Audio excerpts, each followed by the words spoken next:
Хуулийг харин хилцэх юм уу? Энэ шинэ засгийн газар байгуулагдаад энэ нөхдөл уншихгүй л санал өгөл оруулчих гэж би зүгээр бодож байна.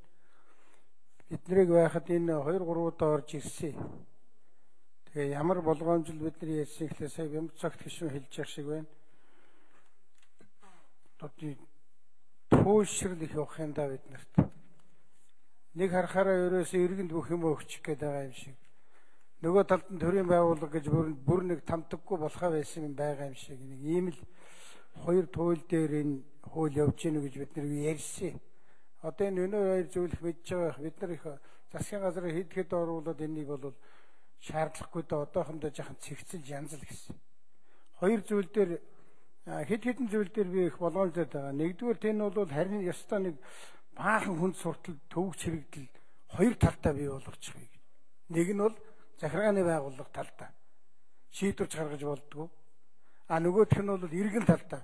Тэрнийг оролцогч гэж нэрлэлсэн 20-оос дээш бол тэгнэ 21 бол тэгнэ ястаа нэг л энэ хаанах ямар хуулийг оруулаад ирж байгаа. Европ төрөл өндөө дараагийн хэлж байгаа нэг Европын маягийн юм л оруулж ирэл зүтгүүлж гэнэ гэж. Тийм учраас энэ амьдрал дээр бол энэ хүнд суртлыг арилгая, цаасаа багасгахыг, иргэнийхээ оролцоог нэмэгдүүлэх гэдэг бол би бол хоёр гараа өргөө дэмждэг.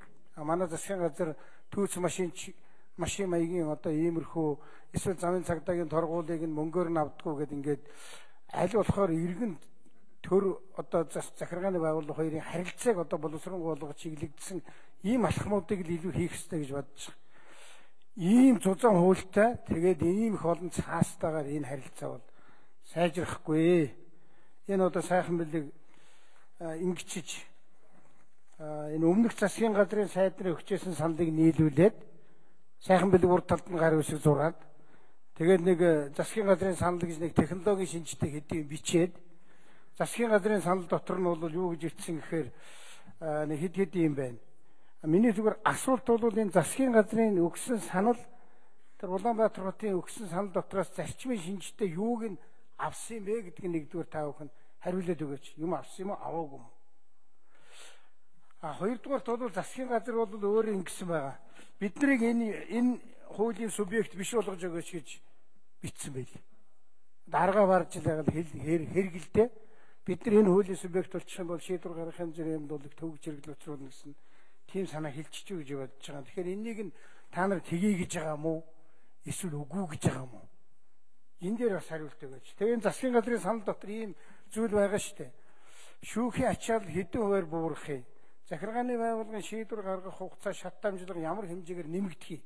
Энд чинь цаашаа явсаар байгаа бизнесийн үйл ажиллагаанд эргээ сөргөөр нөлөөлөх энэ тооцоо төсөөлөл чинь байна уу? Судалгаа төсөөлөл алга байна шүү гэж ингэ засгийн газрын санал дээр байж байгаа юм. За дараагаар нь энэ хууль чинь бол засгийн газрын саналын 12-29 дээр бүхэлдээ онлын шинжтэй юм болчихжээ. Амьдрал дээр яаж буудгийг бол засгийн газар чинь өөрөө ийм санал өгөөд байхад та нар энийг оруулж ирж хэлэлцүүлээд тэр зөвлөхийг хэлж байгаагаар бол яах вэ? Энэ одоохондоо биднэрт федлэггүй юм байгаа. 16 оны засгийн газар тэр үеийнх нь захиргааны нөхдөл зовн үзтэй гэсэн байдлаар хууль хэлж болохгүй. Би тийм учраас энийг бол яарсан даарсан юм л орууллаа да. Энэ засаг маань шинээр бүрэлдээд энтэйгээ сайхан танилцаагүй учраас хийг нь тааруулаад оруулчихуу даа гэж ингэж бодож шүү. Тэр нэг асуултанд би хариулт авъя. Тэр ямар одоо